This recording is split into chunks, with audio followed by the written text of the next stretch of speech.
আসসালামু আলাইকুম। অনেকে শিক্ষক নিবন্ধন পরীক্ষা দেয় এনটিআরসি এর আন্ডারে। যারা নতুন আছেন তাদের জন্য ভিডিওটা, আশা করি ভিডিওটা কন্টিনিউ করবেন, তারপরে বুঝতে পারবেন যে এটা আসলে নিয়োগ প্রক্রিয়াটা কীভাবে সম্পূর্ণ করা হয়।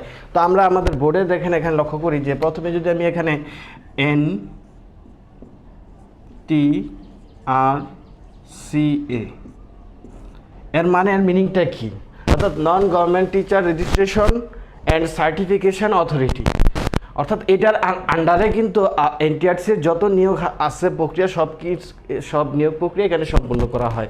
তো এখন কথা হচ্ছে যে এটা বেসরকারি হতে যাবে কেন? এটা বেসরকারি কিন্তু এটা সরকারি। অন্যান্য গভর্নমেন্টের যে জবগুলো আছে সেই জবগুলোর একই ক্যাটাগরি, তবে এটাও কিন্তু একটা সরকারি আন্ডারে, তবে এটা একটা আলাদা একটা সাইট, সেটা হচ্ছে এনটিআরসির মাধ্যমে আপনার এমপিও হবে, আপনার বেতনটাও এখান থেকে আসবে।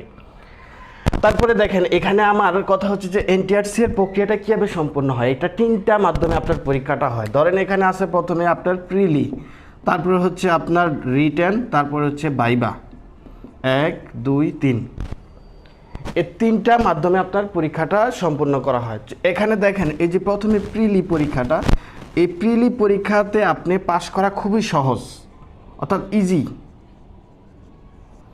তারপরে রিটেনটা একটু পাস করা মোটামুটি সেটা কঠিন, আর ভাইভাতে একবারে সহজ। তো আপনি প্রথম ধাপ হচ্ছে প্রিলি দিবেন, তারপরে প্রিলিতে যদি আপনি টিকেন তারপরে রিটেন দিবেন, রিটেনের পরে ভাইবার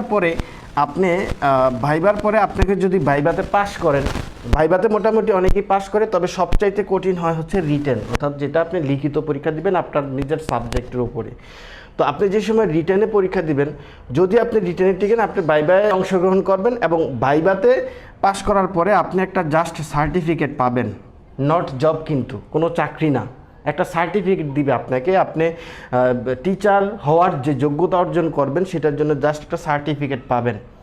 এই সার্টিফিকেটটা পাওয়ার পর আপনাকে প্রতি 3 বছর 2 বছর 1 বছর অন্তর অন্তর একটা গণবিজ্ঞপ্তি ছাড়ে এনটিআরসির আন্ডারে। এই গণবিজ্ঞপ্তির মাধ্যমে আপনাকে অনলাইনে আবেদন করতে হবে বিভিন্ন শিক্ষা প্রতিষ্ঠানে।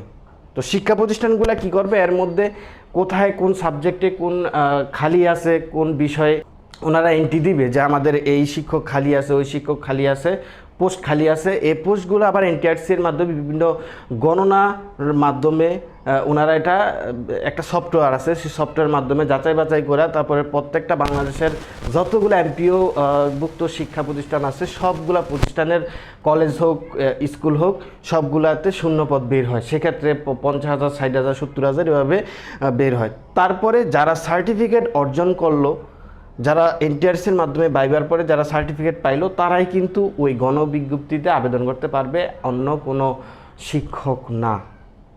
এখন আসেন যে নন এমপিও বলতে আবার কী বোঝায়।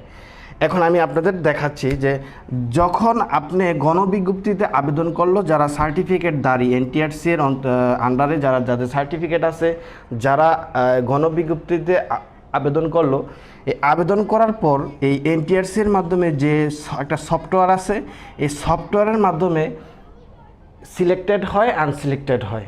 কিভাবে? সফটওয়্যার, অর্থাৎ আপনি যদি কোনো বিষয়ে ভালো মার্ক পান, ভালো মার্ক অর্জন করেন, আপনার মার্ক ভালো, তো যেই সাবজেক্টে মার্ক ভালো ওই যারা পরীক্ষার্থী, যারা সার্টিফিকেটধারী, ওনারাই কিন্তু আগে এগিয়ে থাকে। তো যারা কম মার্ক আছেন তারা কিন্তু বেশিরভাগ ক্ষেত্রেই আনসিলেক্টেড হন, আর যারা বেশি মার্ক পান তারা কিন্তু সিলেক্টেড হন।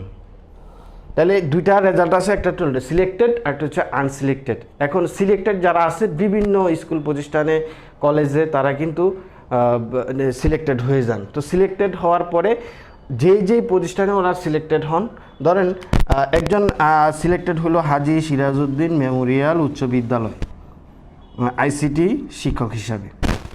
তো উনি কি করব, ওই প্রতিষ্ঠানে গিয়ে জয়েন, ওখান থেকে আবার আরেকটা আবেদন করতে হয়, সেটা হচ্ছে এমপিইউ, অর্থাৎ মান্থলি পেমেন্ট অর্ডার।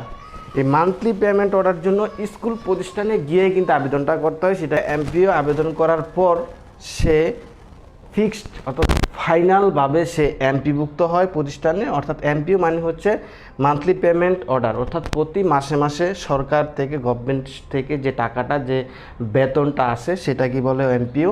তারপরে এমপিও হয় প্রতিষ্ঠানে, তারপরে সেখান থেকে বেতন তার যে স্যালারিটা পাইতে থাকে। এখন ধরেন যারা আনসিলেক্টেড হয়েছে, যারা আনসিলেক্টেড হয় তাদেরও কিন্তু বিভিন্ন প্রতিষ্ঠানে যোগদান করানোর অনুমতি দেয় এনটিআরসি। কিভাবে তারা কিন্তু যোগদান দেয়, কিন্তু অন্যান্য প্রতিষ্ঠানে যোগদান করতে বলে যে এই প্রতিষ্ঠানে, তবে আনসিলেক্টেড নন এমপিওতে। এখন নন এমপিওতে যারা আছে তারা কিন্তু আর এমপিওর জন্য আবেদন করতে পারে না ওই প্রতিষ্ঠানে গিয়া। তারা কি করে, ওনারা অর্থাৎ স্কুলের ফান্ড, অর্থাৎ স্কুলের যে শিক্ষার্থীরা আছে যে বেতন দেয় মাসে মাসে, সেই বেতন থেকে কিছু একটা অংশ স্যালারি হিসাবে কমিটির মাধ্যমে অথবা স্কুলের ফান্ড থেকে একটা স্যালারি নির্দিষ্ট করা হয়।